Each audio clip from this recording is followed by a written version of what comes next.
For the 4 pro-practicum school learners, being booked into the Bosasa Center was terrifying. I left my little sister.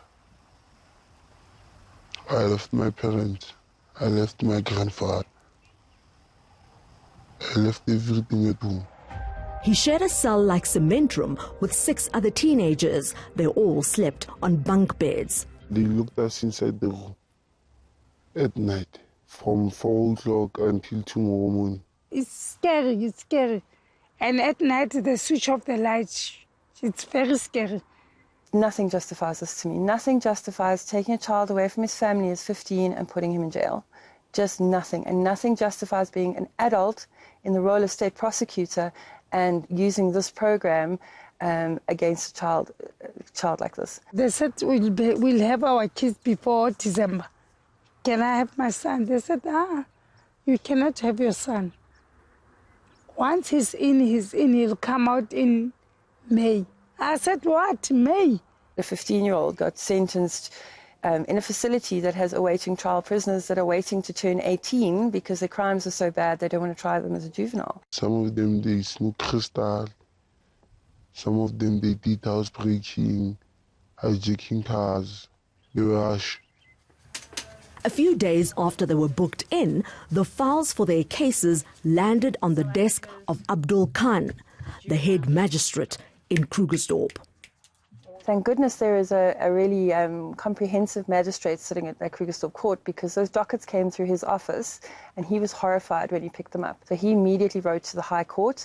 I think his letter was dated the 28th of November. He said that they must release the case with immediate effect. Magistrate Khan was perturbed as to how this could have happened and called it unprocedural, but he had to refer the matter to a higher court. Even the magistrate Khan says the docket is scant and there's no recordings of any of these hearings or anything that's happened with the child. We haven't been able to see the social workers' records. We haven't been able to see this parole officer that sentenced him. And, there were 4 kids that all went through the same process. They started together and they ended together. A little bit strange that they all ended up in jail for a urine test.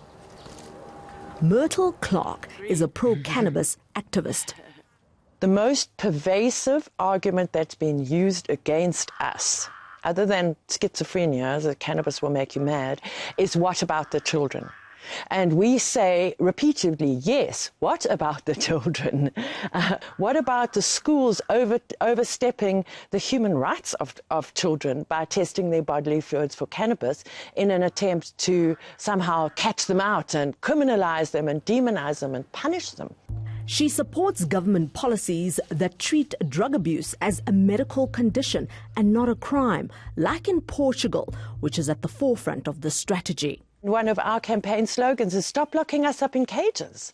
So why can't you deal with this somewhere else, some other way other than locking you up behind steel bars? Back at the Bosasa facility, Mapaseka says her son was being abused. He was beaten by one guy in the bathroom because he refused to give him snacks.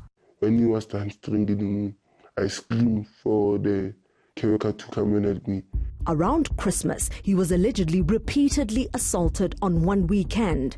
The same guy who hit him on Friday, he hit him again, this time to such an extent that his face was swollen and he has some bruise. So they gave him medication to make his face the swelling to subside. But the beatings didn't stop. I'm sick and tired. Always I'm reporting that my son is getting beaten inside. My son, he came here to be a punching bag. Then I caused drama. On another occasion, Mapaseka says her son was strangled by 3 of his roommates. These 3, I suffocated him with a pillow while he was sleeping. So this one raised an alarm. That's when he was rescued. I will always encourage parents and any person who becomes aware of any rights violations happening in these centres to report it, because surely we will investigate that and then correct and act. Coming up, is it time for the Constitutional Court to pronounce itself on kids and cannabis? the new regulations should first take the police and cannabis out of the same space.